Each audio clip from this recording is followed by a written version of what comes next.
Welcome to Power to Prosper, the podcast that fuels your journey to wealth, wisdom, and unstoppable success. Each episode, we uncover the habits, mindset, and moves that turn prosperity into a lifestyle. Let's unlock your power to prosper. Hello, everyone. Welcome to the Power to Prosper podcast. It's going to be a really great show today. We have the amazing Dr. Ronnie Phillips. Dr. Ron. That's what I was always calling you, Ron. And then we also, of course, have my bestie over there, Dr. Chitwood. Oh, yeah. Yeah. We're going to be talking today about some really important things regarding fashion. So I think first to get started, which you have no idea what this means, but I'm about to school you a little bit. Okay. We need to start with a fit check.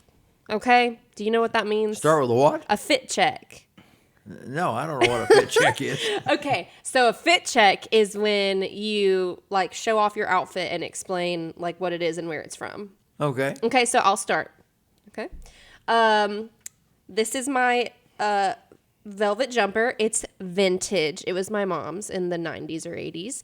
This is my vintage watch. It was my great-grandmother's. These are sock boots, and I don't know where they're from. And I got this jewelry when I was getting my hair done, and they had a sale on jewelry. And that's my fit check.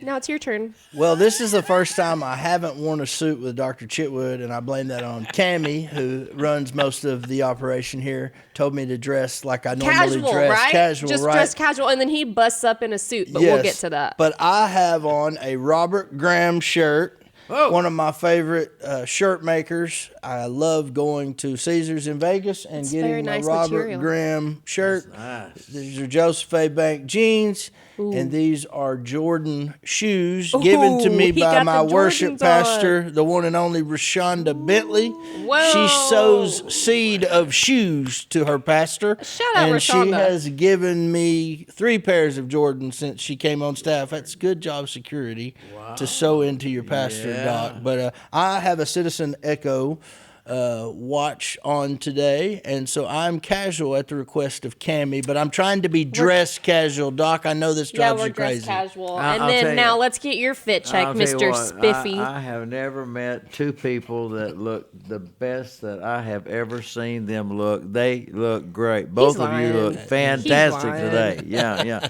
Hey, listen, we've got a great program for you hold today. on now. Hold on. Yeah. Don't skip it. You got to do your fit check. Tell us what you're wearing, Doc. Tell us. I'm wearing a suit. I'm wearing some shoes. No. Where's your suit from? I don't know. Is it custom? It's custom, isn't it? I don't Show know. us your watch. What's your watch? I don't know where the shoes are from. I don't know anything. I don't know anything. All I know is I'm not naked. I know that. I've got This is the worst. You don't want to fit see me. check You don't want ever. to see me naked. I've Literally. seen myself in the mornings after I get out of the shower, and you do not want to see me naked. So you need to be thankful that I've got some clothes on. I guarantee you that. Somebody. You have completely failed the fit check, but Yes. somehow still made us laugh, so I'll allow it. Please continue. Well, anyway, we've got Ronnie Phillips with us. Dr. Ronnie Phillips, one of my best friends. In fact, my best friend. We just love each other. We've been together for a long time. I work for him, and I take care of all of his stuff, and he tells me what to do and what not to do, and if I don't do right, then he gets mad at me, and I have a chance of being fired, so I'm not going to be fired, so I'm going to do what he says do. I love him, and I love the Phillips family, by the way. They're great people. Pastor Church here, Abba's house, and it is great. I'll tell you, it's just great. But this is not about that. This is about the fact that we're talking about how people dress, look, and so forth. Now, here's my problem. I'm come from a different generation. You've got 2 young people over here. Dr. Phillips is around 40. Ashley's around 30. So you've got some young people here. I'm not young. I was raised to dress up, and not just for this. By the way, I'm wearing what they told me to wear. They picked this out for me, and then they tell me that I was supposed to go casual. Well, this is casual. I mean, for me. So it's important that you understand that through this process that what I can't get used to. I don't know about y'all. I mean, I don't know.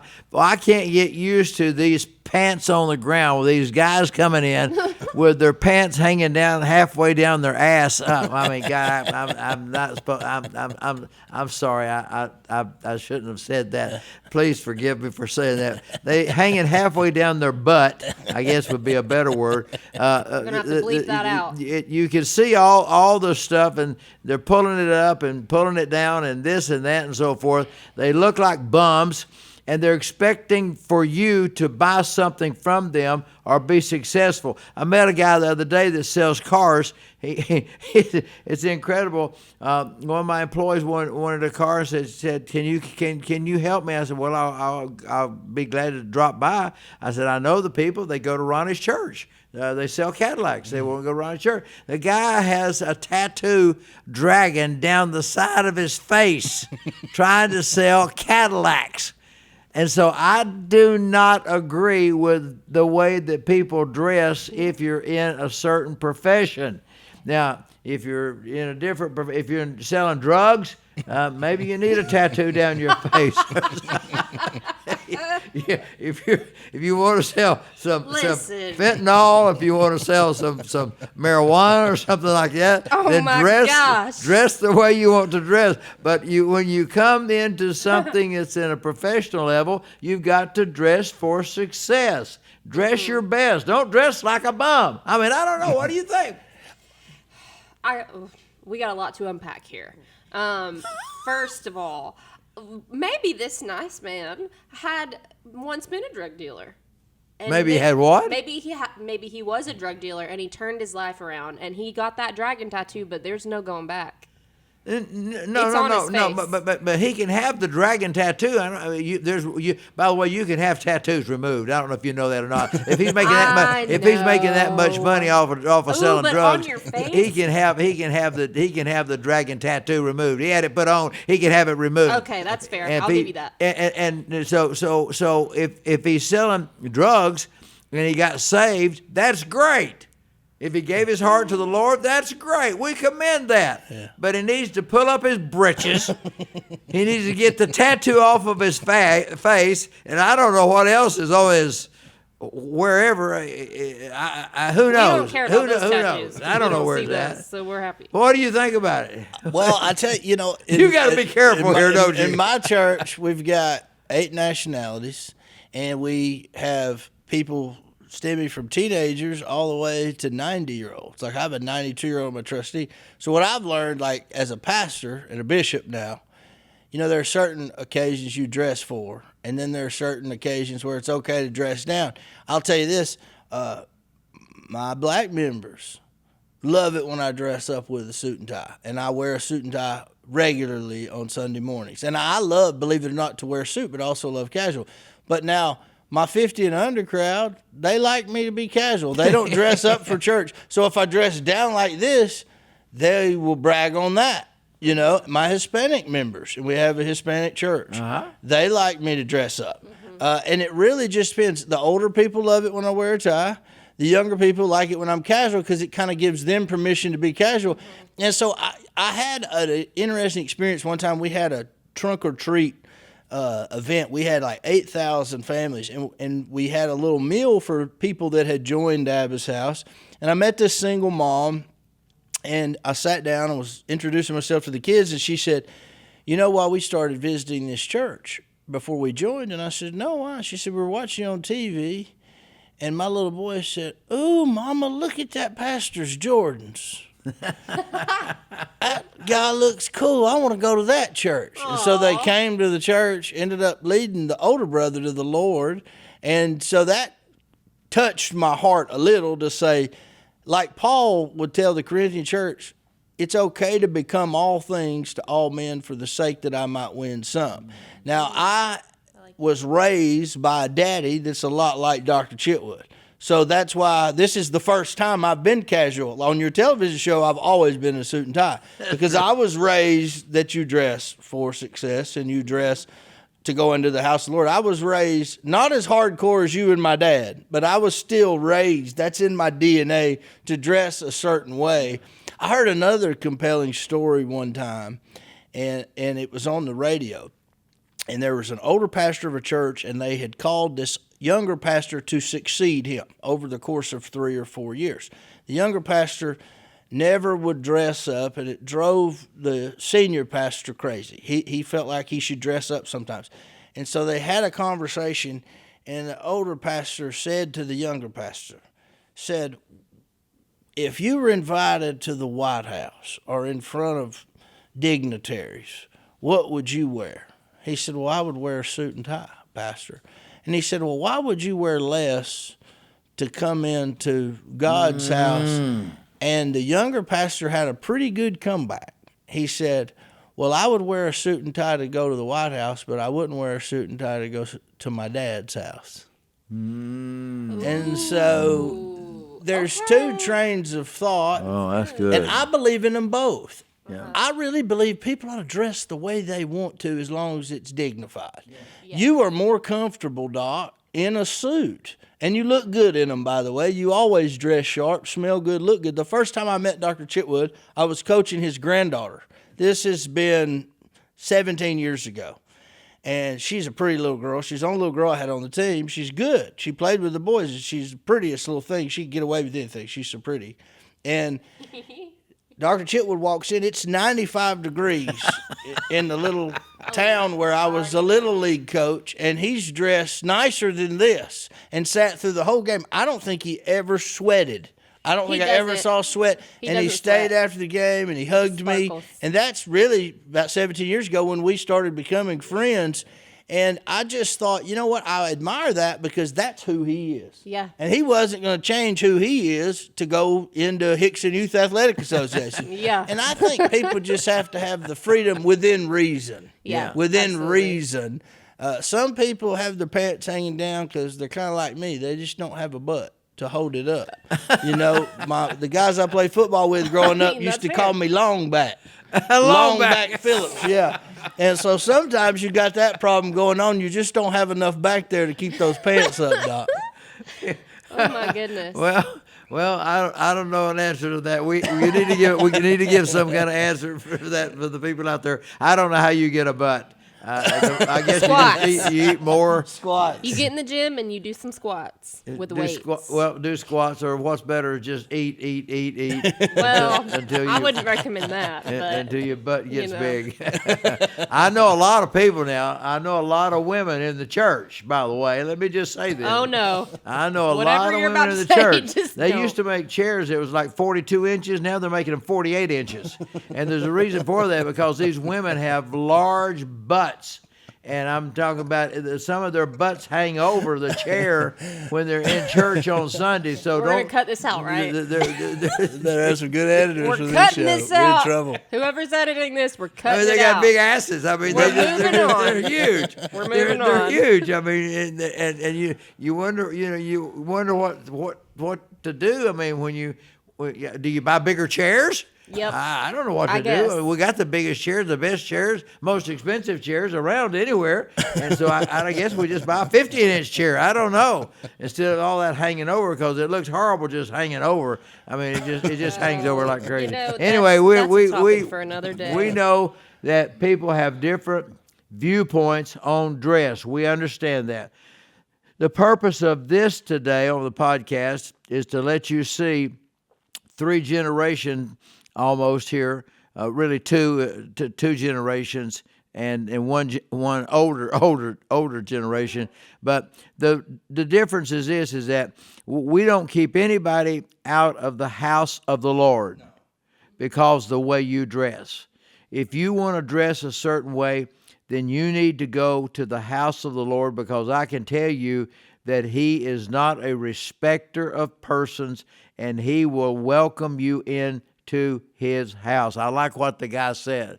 Yeah, I wouldn't wear a suit and tie to my father's house or daddy's house. I mean, what an answer there! It's pretty powerful. Really so I think we've covered that pretty good. We've got all that. We got that out of the way. Now we have our next question here that's come up. I don't know about you, but there's a lot of people that come to church. We had a pastor appreciation here last Sunday, That's Sunday. And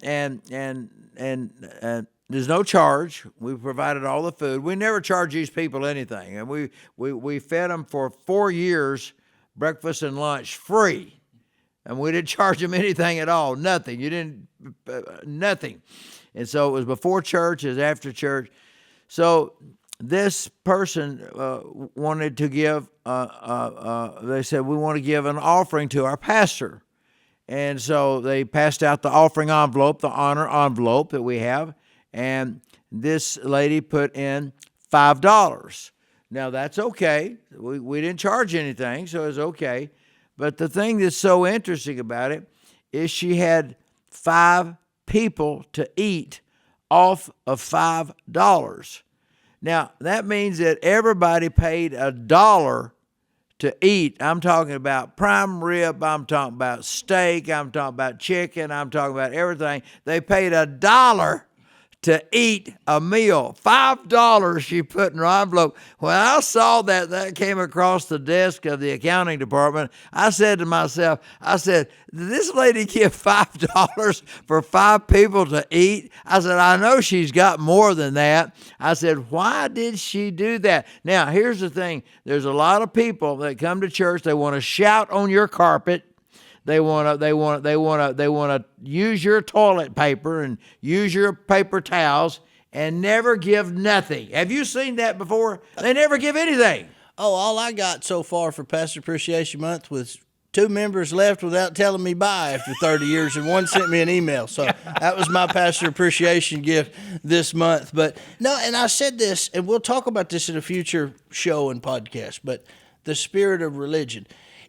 Sheep lose their mind. They say bye, they get lost. And I've seen people highly educated who come into the church house and they instantly turn into sheep. And they do things in the church they would never do at a local corporation or a local organization. It's like they lose their moral compass. They lose their respect. They lose their honor. And it's always about, what can I get out of it? And you always have to walk in honor. God has blessed me and taken me places I never thought I could go because I've always sown seed up, and I've always blessed those above me. It's not that the person you're sowing into or the person you're honoring necessarily needs it. You need it. You need to learn to give honor where honor's due, to sow into men and women of God, honor your parents. All these are principles. They're not legalistic rules. It's a roadmap to make you successful. And when you honor people that have gone before you, God brings promotion. You look at the way I've honored you. I've honored my own father. I've honored Pastor Ron Carpenter Jr., Bishop Dale Bronner, my heroes in the faith. And God has done things for me spiritually, financially, that can't be explained. I mean, recently, we were given a $2.4 million debt-free church in the greater Atlanta area. And no one can understand why. And people were upset about it. But you know why? God gave us this fully functional, self-sustaining campus because we sow seed, we sow honor, we do what's right, and we've blessed other people. And God's now blessing us because we're going to take care of those people on Memorial Drive that are hurting and on drugs and hungry. And we're going to lead them to the Lord. We're going to oversee that church, and we're going to have great revival in Atlanta. And people don't understand the concept of honor.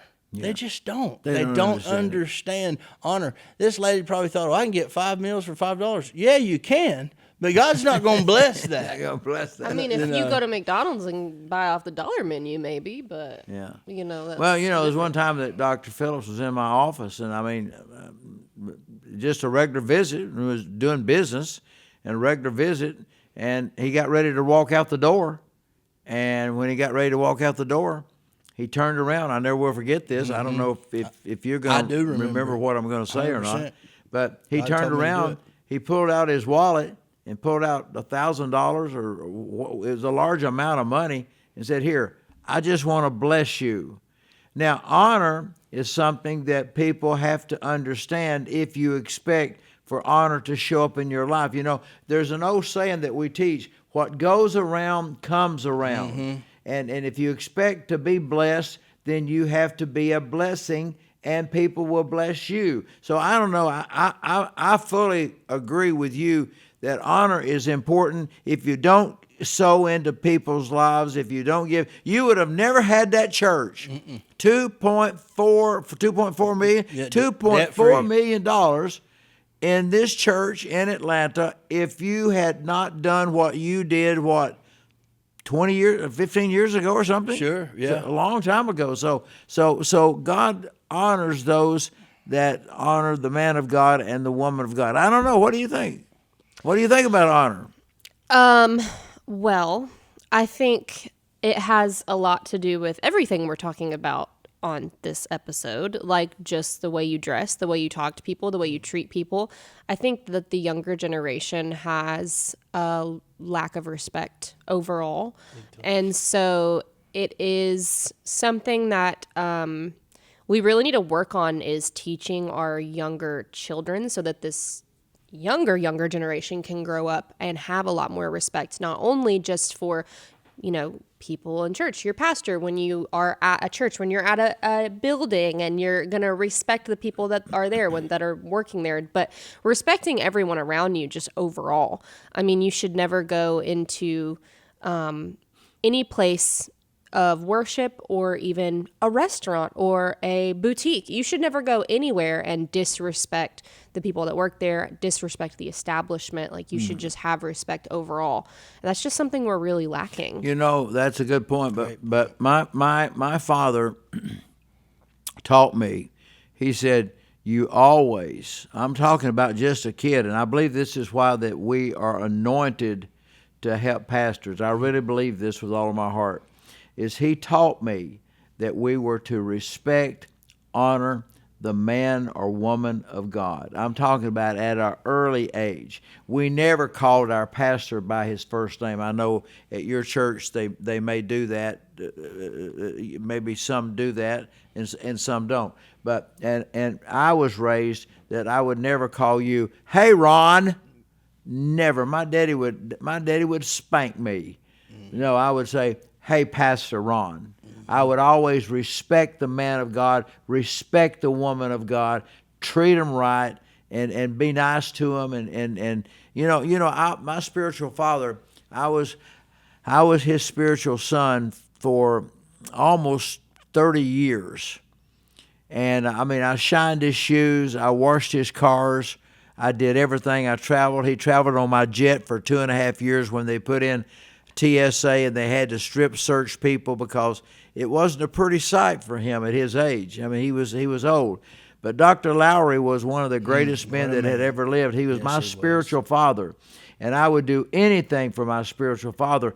And I made sure, I know one of the greatest things, he just taught me this. He says, my favorite cookie is Oreo cookies. He says, make sure that you have a pack of Oreo cookies on my nightstand in my hotel room when we're traveling together. I always had a pack of Oreo cookies on his nightstand, no matter what. Next morning, he may not even touch them, but there was a pack of Oreo cookies on his nightstand. Now, my point behind that is that you have to have honor. Now, honor is in relation to how you've been taught. Mm-hmm. Now, you raised a point, Ashley, that I love, and that is that there needs to be something with these young children because they're not being taught honor of the man of God or the woman of God. Now, that means that you're not going to get from that man of God. You know the lady, the Shumanite woman. The honor. She built him a bedroom and a table and all that stuff. Do I have the right woman? Mm-hmm. And so her son dies.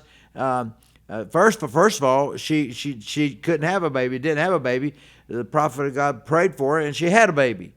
And then the baby dies, and then he comes back. And he lays the baby in the bed, and the baby comes back to life. Here's my point. Honor is something that you have to recognize is important to the man of God that gave something to you, and the man of God or woman of God that is able to bless you. Amen. The blessings of the Lord will make you rich and add no sorrow to it if you honor the right person at the right time for the right reason. Now, if you honor him from the wrong reason, you got a different problem. Yeah, just what you said. I like what you said a lot, and I don't know. We need to have a class on that. We need to have a class where that we have a class for young. You know, we used to have Sunday school classes. I don't know if you still have Sunday school or not at your church, but we used to have Sunday school classes in the church that I was raised in. And in the Sunday school class, they used to teach that for a small segment. You know, not the whole lesson, but a small segment. Honor to the children, you know, how that honor their pastor and refer to him as Pastor Phillips, refer to him as Reverend Phillips or whatever. You don't see that anymore in the church. You see disrespect. You see the man of God, the woman of God, not being treated at the level that they're required to be treated at. And in fact, it's not even, it's something that's above the spiritual level. It's above it. It's God's plan to honor the man or woman of God. It's in the Bible. And I told my people one time, because I was raised in Abba's house, and then I left to pastor and had an insurance career and came back. So there's a mixture.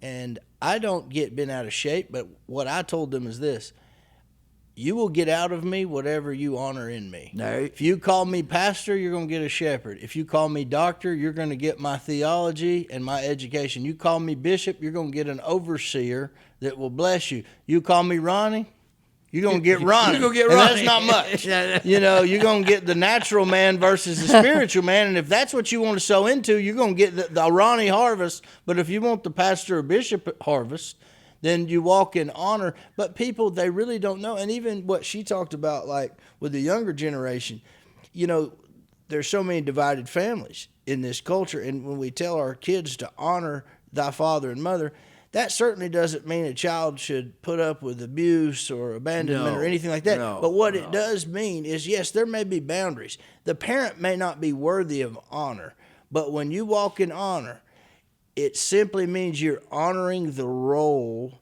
that God placed them in over you. You don't have to agree with them, and you don't have to be in covenant with your parents, but you can honor them even if they're toxic from a distance. From a distance. Yeah, But people don't understand what honor means. It doesn't necessarily mean that you go into complete submission, you allow yourself to be abused or taken advantage of, but it simply means you honor the position. And you can do that with the help of the Holy Spirit, because some people are hard to honor. But it's a principle that God will bless. He will bless them. So you hit a very good point there, and I'll tell you, for those of you that's watching, you need to really pay close attention to it, and that is, some people are hard to honor.